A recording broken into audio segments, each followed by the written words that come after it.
Alright, so this is a suggestion via a donation. The name of the video is RFK Jr. How I See the State of Our Union. Alright, let's check it out. Alright, so apparently his name is Robert F. Kennedy Jr. Is he one of the Kennedys? Potentially? RFK, JFK, RFK, maybe, yes. Who is this guy? Other than a Kennedy. Let's get it, let's check it out. I'm Robert F. Kennedy Jr., and I'm running as an independent candidate for President of the United States. Oh, you're running for president?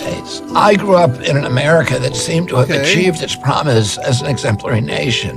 Modern democracy had spread from one nation, ours, in 1776, to 6 by 1865, and to 190 by the 1960s. We had become the city on the hill. We were a moral authority around the globe. Our government, institutions, our Congress, the court, the regulatory agencies, and even the American press were renowned for their integrity, and they were revered worldwide. Other nations wanted our American leadership. They knew the difference between leadership and bullying, which is something our current leaders seem to have forgotten. We were the template of liberty, proof that for a country to thrive, its people must be free. Free to speak, free to worship, free to build great companies, free to start small businesses. We were the freest country in the world, and by no coincidence, also the most prosperous. All right, I like what you're saying so far. A couple of issues here. Just one. Listen, definitely make your own business, make as much money as humanly possible, do your thing. I would just personally say stay out of healthcare. All right. As of right now, everything is good, but I mean, we don't need to have people having to decide which finger they should be getting put back on based off the price, guys. All right.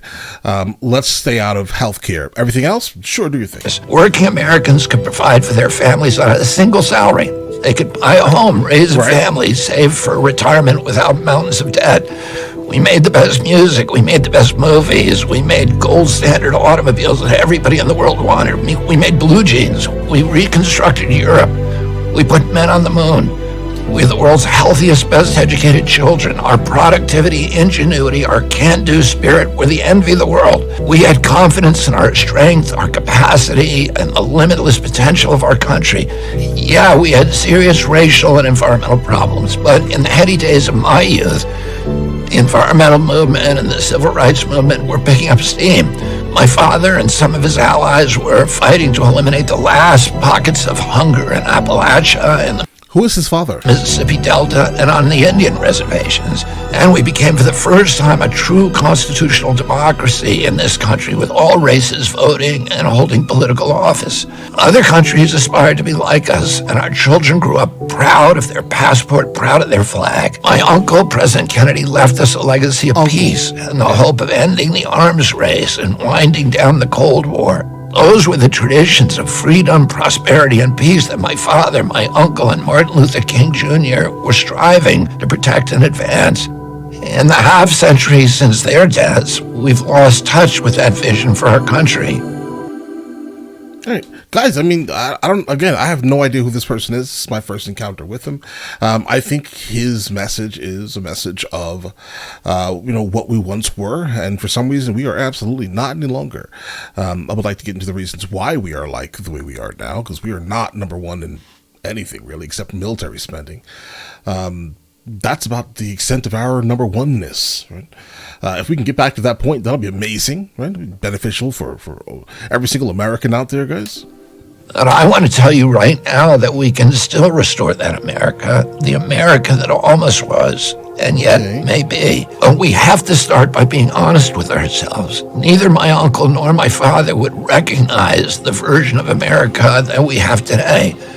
We become a nation of chronic illness, of violence, of loneliness, depression, and division, and poverty. Our great cities are becoming tent encampments, modern-day Hoovervilles filled with undocumented immigrants and dispossessed Americans and people living in their cars, plagued by mental illness and addiction and despair. Our border has come under the control of criminal drug cartels that traffic in desolation and fentanyl and in busloads of desperate human beings. Our children are drowning in a crisis of alienation, of dispossession, and complete disconnection from their communities. We've lost far more of our young people to drugs in the last decade than in the 20-year Vietnam War. We've printed 9 centuries worth of money in a little over a decade and spent $8 trillion on regime change wars. Those wars have made America less safe, our country less strong, and the world far less stable, while sending prices through the roof as our infrastructure falls apart. Tens of millions of young Americans no longer even dream of owning their own home. What happened to America, the land of opportunity, where you could be sure that if you worked hard and played by the rules, that you would have a decent life? I'm gonna tell you right now. I have no idea when this man was born, but I'm going to say probably his generation did this to us. It's hard to say because listen, I understand you guys bought houses for basically nothing in comparison, right? Where you could literally work maybe 2 or 3 years and have your house paid off. If 2 or 3 years, maybe 2 years of your actual yearly income could pay off your house in completion. Now, what is it? 7 years, 8 years, guys? You basically got all of the great things and then closed the door as soon as you were done. That's what happened, right? Every single thing in government seems to be basically about keeping his generation or the ones that are slightly older or around his age comfortable. And by doing that specifically, you have harmed all of the younger generations of people. If you're wondering why, I'm going to go ahead and say that it is, in fact, the people that were born around the 50s that caused this. They are still some of the largest owners of land and property. Right? And once they go, they're going to be basically willing that out to Gen Z. Right? This is the issue we have here, guys. Right? How do we fix this? I'm not sure we can. We're too deep in. We've globalized in a way that has allowed other nations' influences to just completely influence our society in absolutely negative ways. Example being TikTok. And listen, I don't really care about I do care about the private information, etc., whatever, going to China, sure, but I more so do not like the culture of TikTok. Specifically, the culture that seems to just thrive, a toxic, depressed, alienated type of thing that happens on TikTok. I just can't stand it. All the new wealth of the last generation has gone to the billionaires and to transnational corporations, while our tattered middle class, our infrastructure, our industry have been hollowed out from the inside. Instead of promise, we've left our kids sick and drowning in debt. The public debt has gone from about $5 trillion under President George W. Bush to $34 trillion today, and U.S. household debt is at a record high of $17.3 trillion. If you include discouraged workers, our true unemployment rate is 23%. Young parents face housing, grocery, and childcare costs that are unaffordable. Too many Americans are living bleak and hopeless lives, dreading the one medical emergency or the car repair that will tip them over the edge into homelessness. We rank 40th globally in our people's health and wellness. Out of the richest countries in the world, the United States is 35th in child poverty rates, just above Mexico. We rank 36th in literacy and 45th in press freedom. We have one of the highest cancer rates in the world, and our life expectancy now ranks 59th, according to the World Bank. That's right behind Algeria, which spends less than 1/30th per capita of what we spend. But even these grim figures hide the full picture of our dire health crisis. We now have the worst health outcomes in the rich world, the highest maternal mortality rates, the highest number of gun deaths per capita, and the highest number of teen pregnancies. We lead the world in obesity and chronic disease. According to CDC, 60% of Americans have at least one chronic condition. When my uncle was president, only 6% of Americans had chronic disease. And all of these plights fall heaviest on our young people. 4 in 10 of them suffer depression, and half of them have considered suicide. 1 in 10 has anxiety. 1 in 10 has ADHD. 1 in 5 is obese. It's time for us to say enough is enough. Okay. We were once a free and thriving nation, the healthiest and strongest in the world. What we once were, we can be again. How do I know that? It's because everywhere I go in this country, I see a profound determination among Americans to heal. We might have become the sickest country on earth, but we also have the most ingenious healers, both inside and outside conventional medicine. We may have sky-high levels of depression and addiction. You said inside and outside of conventional medicine?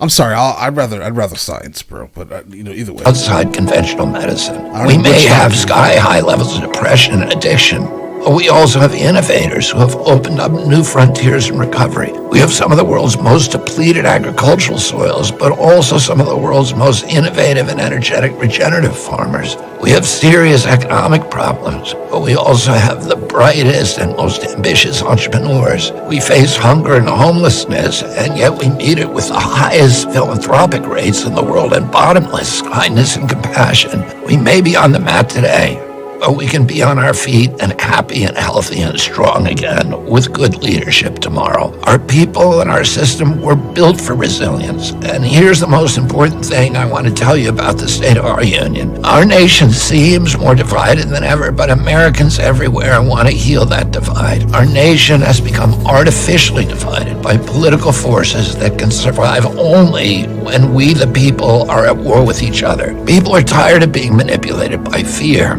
We learned that lesson during COVID. We recognize that the same techniques of manipulating fear are being used by elites today to corral us into voting for one political candidate or the other. Americans are tired of these dire warnings that to preserve democracy itself, you better vote for our guy. Right. Right, you better vote for this guy because this guy will ruin you. You better vote for this guy because this guy will ruin you. Notice how I said it in the same tone, because they're the same basic thing. They don't change, right? I mean, let's vote for the better of these two evil people. I don't like neither of these people. Don't please give me someone else. Give me someone better, right? Preferably 40 years younger. I can tell you that in every state of this union, people are rejecting fear-mongering. 80% of Americans say they don't want to be forced to choose in this election between the lesser of two evils. Yeah, I don't know about the 80%, bro. I get it. I get it. But I'll tell you this right now. It's probably less because these two groups are so stuck within their echo chamber. Both of these groups, right? I am not sure that they even thought about that. They're just like, listen, I need for my candidate to hurry up and get so I can vote for him, basically. Right? That's it. That's all they care about. Voting for this person, keeping this absolutely terrible person in office, right? And keeping the system moving as it's been moving, right? But all right. They're tired of voting against something or someone.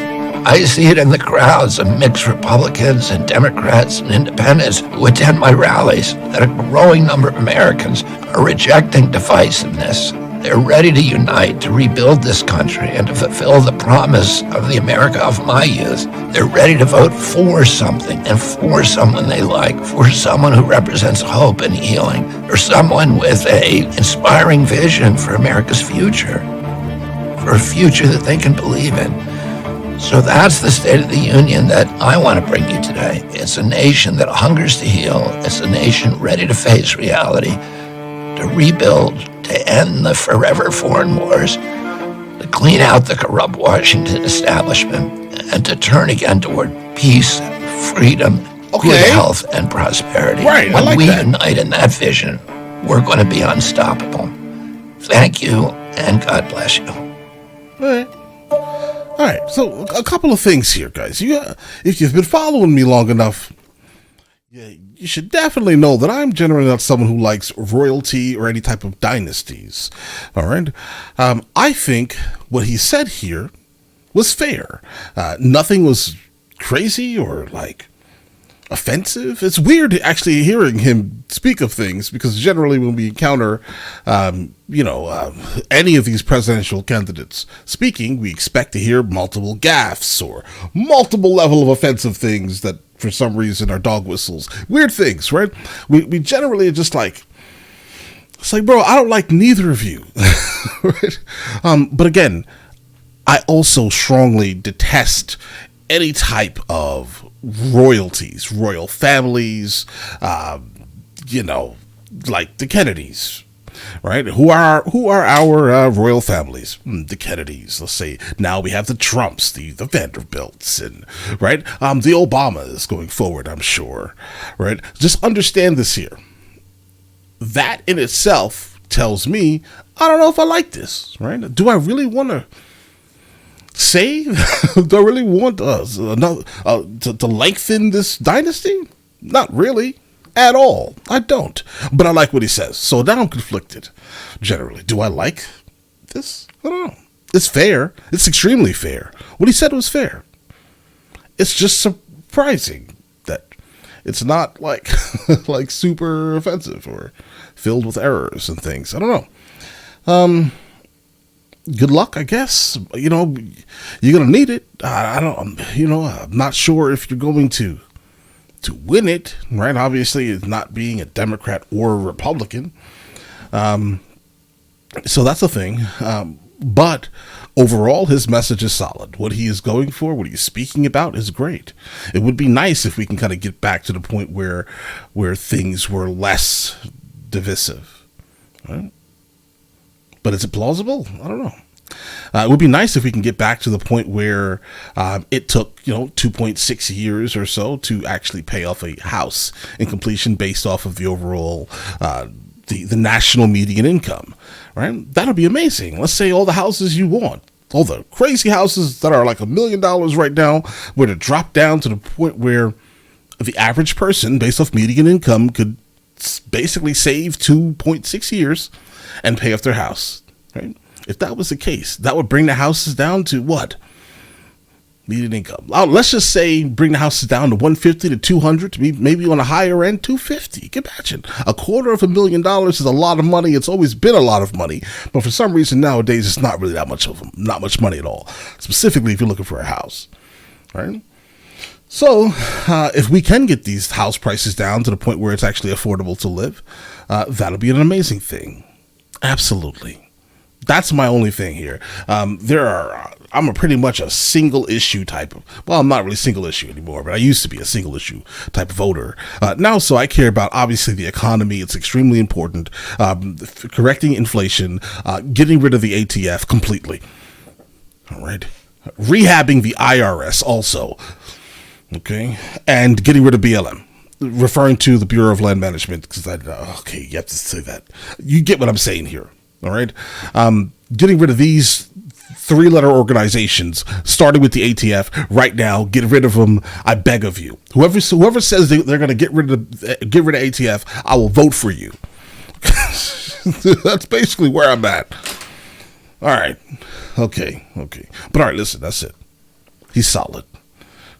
I'll catch you guys later. Guys, before we go, are you guys subscribed to the other channels? Logical Movie Reviews with Mr. L. Boyd, along with Mr. L. Boyd Music. Both are found in the description. Check it out.